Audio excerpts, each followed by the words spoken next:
शख्सियत थे और संगीत की दुनिया में एक अनमोल रत्न के रूप में थी और जिनकी आवाज़ें भारत के संगीत की दुनिया में हमेशा बुलंद रहेगी। आज भी उनकी यादें, उनके गानों की आवाज़ आज भी भारत में कई गाँवों में, शहरों में और कस्बों में सुनाई पड़ती है और उनकी आवाज़ें हमेशा बुलंद रहेगी, हमेशा उनकी जो है गाए हुए गाने की धून भारत में बजती रहेगी। अब आप सोचते हो कि मैं किसकी चर्चा कर रहा हूँ? दरअसल हम एक महान उस संगीतकार की चर्चा कर रहा हूँ, जिनके बगैर संगीत की दुनिया आज अधूरी रह गई है। जी हाँ, हम बात कर रहे हैं मरहूम मोहम्मद रफ़ी साहब की, जिसकी अभी हाल ही में जो है 100 साल उनकी जयंती की मनाई गई। जी हाँ, मोहम्मद रफ़ी साहब जिन्होंने भारतीय संगीत में एक ऐसा चेहरा था जिसकी आज वो भले ही नहीं हैं, लेकिन उनकी यादें जो है हमेशा बनी रहेगी। अगर हम बात करें तो मोहम्मद रफ़ी साहब ने 24,000 25,000 से अधिक गाने गाए और उनका हर गाना लोगों को काफ़ी पसंद आते थे। चाहे वो संगीत में वो भजन हो, कव्वाली हो, देशभक्ति हो, अलग-अलग क्षेत्रीय भाषा में हो, हिंदी फ़िल्मी दुनिया का गाना हो, हर तरह के उन्होंने गाने गाए और उनकी आवाज़ में वो जादू था, जिसकी कमी जो है सदियों तक लोग याद करेंगे और उनकी कमी जो है भारतीय संगीत की दुनिया में कभी भी भरपाई नहीं हो सकती है, कभी भी वो चीज़ नहीं भरा जा सकता है। एक महान संगीतकार जो थे रफ़ी साहब, जिनके लोग जो है आज भी उनके गाने की आवाज़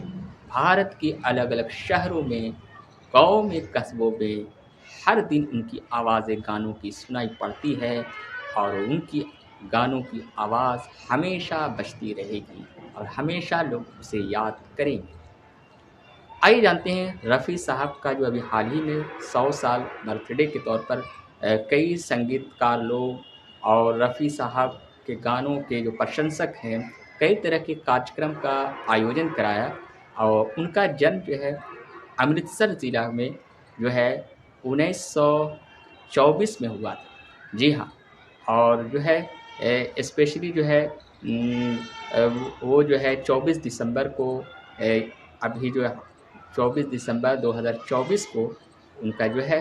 बर्थडे जो है 100 साल का मनाया गया। संगीतकार जो है रफ़ी साहब के अगर हम करियर पर नज़र डालें तो एक बात पता चलता है कि ऐसा माना गया था कि शुरू में जो बचपन में उनके यहाँ फ़कीर लोग जब आए थे तो उनकी आवाज़ों से जो है जब वो फ़कीर गाने लगे तो रफ़ी साहब जो है छोटे से में काफ़ी छोटे उम्र में जो है उनके साथ साथ उनके चले गए कुछ दूरी तक और उनकी आवाज़ के से वो उसके फ़कीर की गाने की आवाज़ से वो प्रेरित हुए और वहीं से वो जो है उनका जो है संगीत के प्रति दिलचस्पी बढ़ गई और वो जो है गाने के लिए वो प्रेरित हुए, ऐसा माना जाता है। अगर देखा जाए तो 40-50 1940 से लेकर 1950 के दशक में भारतीय सिनेमा में, हिंदी सिनेमा में रफ़ी साहब जो है संगीत की दुनिया में जो है काफ़ी आगे बढ़े और रफ़ी साहब हो या फिर पार्श्व गायिका लता जी हैं, उनके गानों की गूंज पूरे देश में, गाँव हो, शहरों हो, कस्बों में उनकी गानों को लोग बड़े ही चाव से सुनते थे। दरअसल जो है देखा जाए तो 1942 के टाइम एक पंजाबी फ़िल्म से उन्होंने जो है ऐसा माना जाता है कि पंजाबी फ़िल्म एक बलोच थी, उसी फ़िल्मों से उन्होंने संगीत गाने की शुरुआत उन्होंने एक तरह से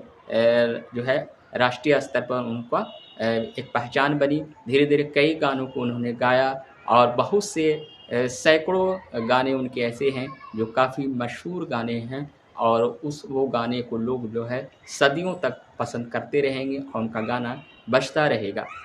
दरअसल अगर देखा जाए तो भारत की सरकार ने उन्हें जो है कई तरह के पुरस्कारों से भी इस महान संगीतकार को सम्मानित भी किया। जी हाँ, 1900 अगर हम 67 की बात करें तो 1967 में पद्मश्री का पुरस्कार जो है मोहम्मद रफ़ी साहब को मिला था। उसके बाद राष्ट्रीय पुरस्कार और कई फिल्म फेयर अवार्ड जो है उनको मिलते गए। मंच पर अलग अलग संगीत के कार्यक्रम होते थे, भजन हो, कव्वाली हो, धार्मिक गाने हो, फ़िल्मी संगीत हो, हर तरह के वो गाने गाते थे और हर तरह के गाने में उनकी जो आवाज़ें थी वो काफ़ी सुरीली, काफ़ी गहरी और दिल को छू लेने वाली थी, जिनके गाने आज भी जो है न सिर्फ उस ज़माने के लोग बल्कि अभी के युवा पीढ़ी भी रफ़ी के गानों के दिलकश आवाज़ों के बहुत ही बड़े जो है शौकीन हैं और लोग सुनते हैं। उनका गाना हमेशा सदाबहार इस हिंदुस्तान से लेकर जहाँ भी संगीत की दुनिया में लोग उनके गानों को हमेशा सुनते रहेंगे। दरअसल अगर देखा जाए तो लता के साथ उनका जो है कई गाना उन्होंने साथे लता मंगेशकर के साथ गाए, लेकिन 1945 के टाइम मतलब 40 के दशक के टाइम जो है बीच में जो है लता जी से और रफ़ी साहब से जो है मतभेद हो गए थे, ऐसा माना जाता है। और वो था रॉयल्टी का मुद्दा। जी हाँ, रॉयल्टी का एक मुद्दा था जिसके वजह से माना गया कि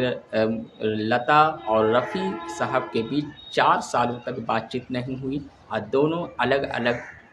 रहे, दोनों साथ गाना नहीं गाए। 4 साल तक उन्होंने दोनों की बातचीत तक नहीं हुई।